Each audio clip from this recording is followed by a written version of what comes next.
Olá pessoal, então dando continuidade onde nós tínhamos parado a respeito da fase ordinatória, né? Nós tínhamos parado no artigo 351 e falávamos do 337, né? Então o artigo 351 do Código de Processo Civil diz o seguinte, vou repetir onde a gente parou no último vídeo. Se o réu alegar qualquer das matérias enumeradas no 337, o juiz determinará a oitiva do autor no prazo de 15 dias. O 337, se vocês acompanharem aí, tá? Ele vai falar exatamente sobre as alegações preliminares, as arguições preliminares que o réu vai fazer na sua contestação. Então são elas: inexistência ou nulidade de citação, isso já caiu em prova; incompetência absoluta e relativa, também caiu em prova; incorreção do valor da causa; inépcia da petição inicial; perempção, litispendência, coisa julgada e conexão, tá? Então, se o réu alegar uma dessas questões, o autor vai ter prazo de 15 dias, tá, para falar.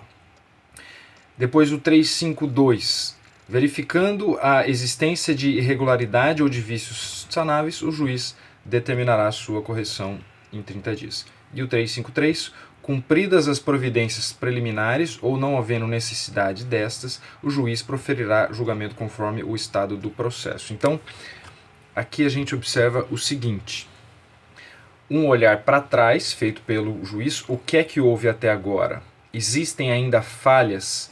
Existem ainda vícios que são possíveis de serem sanados? Ele vai abrir prazo para que as partes assim o façam. Se não há mais nenhum vício, se não há mais nenhuma falha processual, então agora ele vai lançar um olhar para frente e vai agora entrar em uma fase em que ele observa as possibilidades de julgamento dessa ação.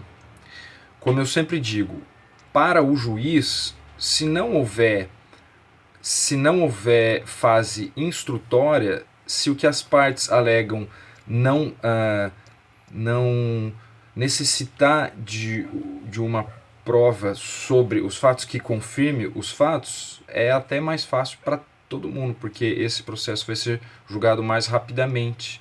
Então ele usa a fase ordinatória e transforma ela em decisória, ou seja, julga o caso. Por quê? Porque não precisa de provas, porque as provas que já tem nos autos são suficientes para ele julgar. Então aqui a gente entra em um novo capítulo, capítulo 10, que diz respeito ao julgamento conforme o estado do processo. Qual é o estado em que ele se encontra, se ele vai agora à frente ou se é possível ele ser julgado nessa mesma fase. Todos os vícios aí já foram sanados, tá? Então, 354.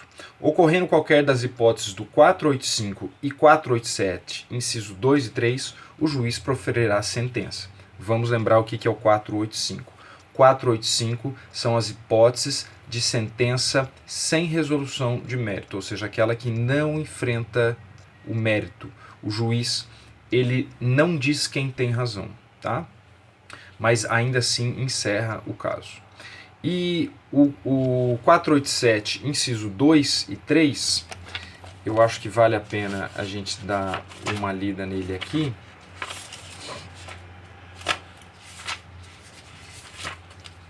O 487 diz o seguinte: haverá resolução de mérito, né? O 487 fala sobre as decisões, as sentenças que resolvem o mérito, que enfrentam o mérito.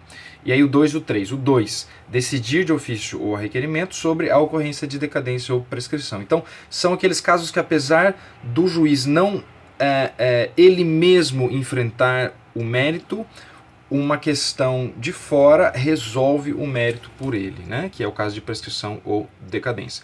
E no inciso 3, homologar reconhecimento de procedência, ou seja, admissão do réu, transação, ou seja, acordo, e renúncia de pretensão, ou seja, a parte renunciou, tá? Então, são aquelas decisões que, apesar de resolverem o mérito, elas têm uma cara de não resolverem o mérito, mas pela lei, elas são resolutivas de mérito, essas do 487, inciso 2 e 3.